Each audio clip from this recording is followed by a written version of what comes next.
Selamat pagi, selamat sore, selamat siang, selamat malam buat teman-teman yang lagi nonton. Ini bakal jadi video pertama untuk series ya, seperti yang di depan, Neurodivergent Stories. Dan Neurodivergent itu sebenarnya apa sih? Dan bagaimana pengalaman pribadi seseorang yang bisa dikategorikan secara medis seseorang yang neurodivergent. Jadi ini bentuknya akan cerita pengalaman-pengalaman pribadi saya, pengalaman-pengalaman pribadi em, keseharian gimana, dan dari kecil gimana sampai gede sekarang umur 24 tahun. Bentuknya bukan untuk memberikan sudut pandang dari seorang expert atau seorang yang sudah mempelajari topiknya selama berpuluh-puluh tahun, atau seorang profesor atau psikiater. Enggak, benar-benar pengalaman pribadi aja. Jadi eh, disclaimer untuk teman-teman yang nonton, ini bukan pendapat profesional, bukan pendapat yang seseorang yang sudah meneliti puluhan atau ratusan artikel gitu. Enggak ya, hanya pengalaman cerita-cerita pribadi aja. Jadi keep in mind, apa yang aku ceritain, apa yang saya ceritain belum tentu akan sama dengan data yang di luar sana dan dengan pengalaman-pengalaman orang lain. Karena pastinya semua orang akan memiliki pengalaman yang berbeda. Ini hanya sebagai contoh untuk mereka yang mungkin belum tahu apakah mereka punya kondisi tertentu atau enggak, atau mungkin hanya ingin dengar cerita orang-orang lain yang punya kondisi yang sama seperti apa sih, gitu ya. Oke, mari kita mulai. Untuk kontennya sebenarnya, sebelum masuk akan perlu eh, sebelum kita mulai perlu dibuka sedikit sebenarnya kondisi saya itu apa sih. Kondisi yang aku sebelum dibuka, gue perlu cerita sedikit mungkin tentang apa sih kondisi yang gue milikin. Dan sebenarnya ada dua. Yang satu adalah ASD atau Autism Spectrum Disorder, atau autis gitu ya. Dihitungnya moderat berdasarkan, kalau seingat seingat gue sih moderat, dan ini diagnosa langsung dari psikiater. Jadi kalau banyak yang bilang di luar sana namanya high functioning autism, yaitu autis yang secara fungsional masih high functioning. Artinya untuk aktivitas keseharian, aktivitas yang dilakukan sebagian besar orang seperti belajar, eh, apa kegiatan-kegiatan di rumah, sosialisasi itu masih bisa berfungsi dengan level yang cukup cukup tinggi, tapi tetap berada dalam spektrum autis gitu. Eh, Lalu ini yang kedua adalah sedikit self-diagnose. Mungkin ada, mungkin enggak ya. Tapi setelah beberapa tahun terakhir ngelihat trennya pribadi seperti apa, dan lihat kayak ke masa lalu gue tuh apa sih yang gue rasain pas lagi pas eh, masih kecil, remaja sampai sekarang, ada kemungkinan tinggi sebenarnya gue juga ADHD. Yang nanti akan juga dibahas kenapanya, alasannya segala macam. Ini lagi-lagi belum tentu iya, belum tentu pasti punya kondisi ini, tapi berdasarkan cerita-cerita orang dan ngebandingin sama cerita gue sendiri juga, kemungkinan cukup tinggi gitu ya. Em, untuk table of kontennya akan ditambahin satu persatu nanti, kalau kepikiran ada lagi ada topik-topik yang pengen dibahas. Tapi untuk sekarang ada 4 topik ini yang akan dibahas per video satu poin gitu ya. Kita akan bahas yang pertama adalah tentang komunikasi dan bagaimana cara gue berkomunikasi dan apa yang bikin gue berbeda. Em, Kalau misalnya mau dibikin bentuk cerita gini sebenarnya cukup sulit, karena eh, sulit untuk cerita secara runut sesuatu yang bentuknya agak abstrak begitu ya. Gimana cara seseorang yang autis tuh berkomunikasi? Apa menurut perbedaannya? Bagaimana menstrukturi agar orang-orang lain, orang-orang yang bukan penyandang kondisinya, orang-orang yang ingin mempelajari tentang kondisinya itu bisa ngerti. Dan setelah pikir-pikir cukup lama, ternyata cara paling gampang untuk menjelaskan bagaimana cara gue berkomunikasi dan kenapa berbeda, itu adalah dengan ibarat orang yang autis. Eh, Mungkin tidak semuanya, tapi gue pribadi itu kayak ngelihat dunia dengan kacamata atau lensa yang berbeda, benar-benar. Jadi semua hal yang gue dengar, semua hal yang gue lihat itu benar-benar warnanya beda. Ibarat kalau orang lain pakai kacamata bening, gue pakai kacamata hitam atau kacamata orange gitu ya. Yang dimana semua dunia, seluruh yang dilihat tuh antara lebih gelap atau warnanya oranye atau warnanya pink atau apapun itu. Jadi contoh paling mudah sebenarnya adalah cerita tentang pas gue kecil SD, eh, terutama gue sering jadi target bercandaan gitu ya. Kalau sekarang, kalau mungkin bisa dibilang bulian gitu. eh Dulu gue gak ngerti kenapa orang-orang tuh seneng banget ngejailin gue, ya bercandain gue, apa ngata-ngatain, ngejek-ngejekin, apa dikerjain gitu. Tapi ternyata memang gue tuh nggak bisa memahami yang namanya bercandaan dulu sampai SMA begitu. Dan itu pun jadi masalah sangat besar. Kebayang orang yang benar-benar nggak bisa membedakan yang mana bercanda, yang mana serius.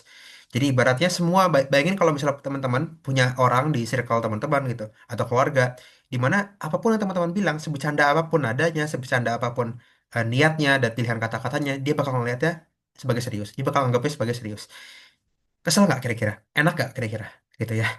Jadi apakah dulu teman-teman gua berhak atau pantas untuk ngebully atau terus ngejalin gua pas mereka ngelihat gua marah, pas mereka ngeliat gua kesel dibercandain, mungkin nggak bener, tapi gua pun juga menjadi target yang sangat-sangat eh, pas untuk dibercandain dan di ejek-ejekin, jadi bulian tanda kutip gitu ya.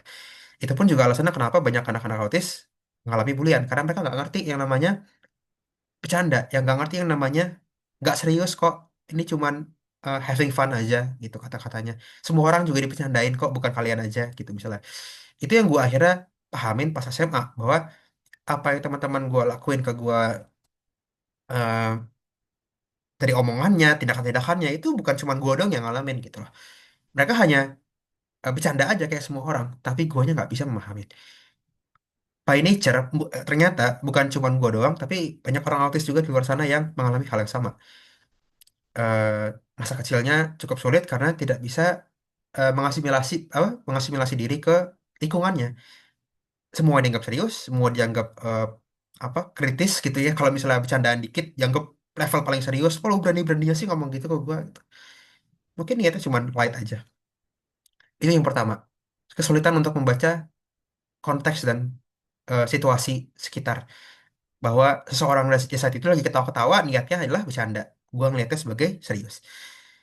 Eh, Topik kedua, untuk komunikasi ini, lanjutannya adalah tadi konteks itu. Memahami konteks dan memahami apa yang sebenarnya sedang terjadi berdasarkan konteks itu. Jadi gue inget banget dulu gue punya mbak yang suka bantu-bantu di rumah, dan pas gue masih kecil banget kalau nggak salah pas SD itu gue eh, ngasih keranjang baju tapi gue dorong pakai kaki.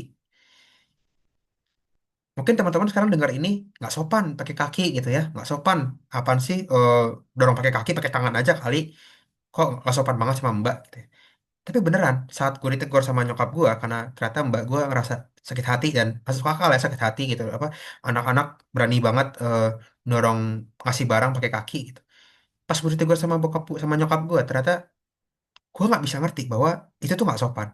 Karena menurut gue itu niat gue bukan untuk menyakitin. Niat gue bukan untuk nggak sopan. Niat gue adalah sebenarnya cuma pengen bantu ngasih barangnya, bantu ngasih keranjangnya. Dan itu sulit banget untuk gue terima bahwa ternyata orang lain tuh bisa menerima sesuatu berbeda dengan apa yang gue niatin. Dan itu terus berlanjut sampai gue SMA, basically. Mungkin teman-teman sekarang bingung atau nggak ngerti, emangnya separah itu? Iya, sebenarnya separah itu. Sulit buat gue untuk melihat bahwa apapun yang gue niatin itu nggak ada artinya, eh, nggak penting kalau misalnya yang orang lain rasain bukan sama dengan apa yang gue niatin. Jadi untuk gue sekadar memahami, kalau gue niat A, gue harus melakukan A. Dan melakukan A-nya itu mungkin bukan yang gue anggap sebagai sesuatu yang benar.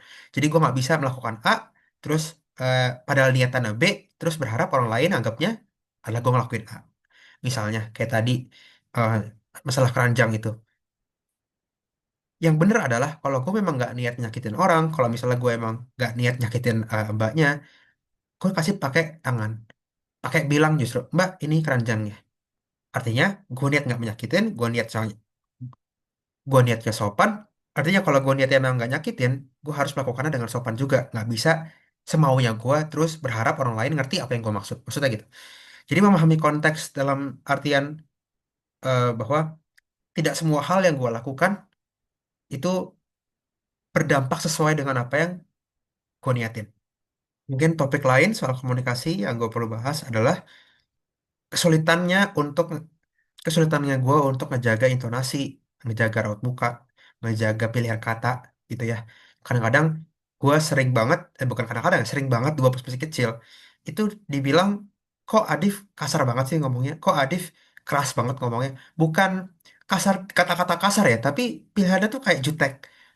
Nadanya tuh eh, jutek banget, nadanya tuh kayak marah, mukanya ditekuk. Pilihan-pilihan katanya juga seakan-akan gue tuh ngelawan, ngebales gitu ya. Padahal gue nggak niat kayak gitu, padahal gue lagi biasa aja. Jadi kesulitannya gue dulu adalah untuk gimana caranya biar orang lain tuh nggak mikir gue tuh lagi marah selalu 24 jam gitu. Nah, ini sering banget kejadian sama tante-tante gue, nenek-nenek gue, eh, om-om, keluarga-keluarga dekat gitu ya. Dan ini perlu waktu bertahun-tahun sampai basically sampai gua SMA dan sampai sekarang pun juga masih gua harus benerin gitu ya. Karena kalau misalnya gua nggak secara sadar milih kata-kata yang benar, nggak secara sadar milih intonasi yang benar, gua akan selalu dianggap sebagai orang yang emosian. Dan itu dia jadi label gua dulu.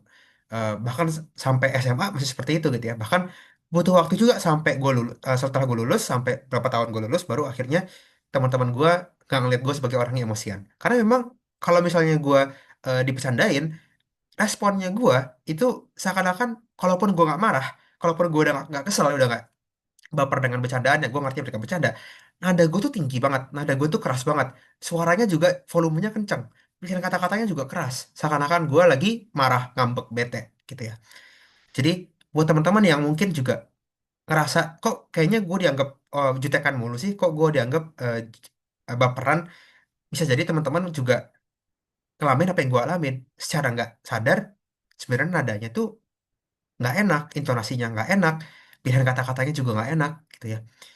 Dan untungnya karena bantuan orang tua gue juga, dengan praktek setiap hari ditegur sering banget sama orang tua, akhirnya bisa perlahan-lahan dikikis sifatnya gitu.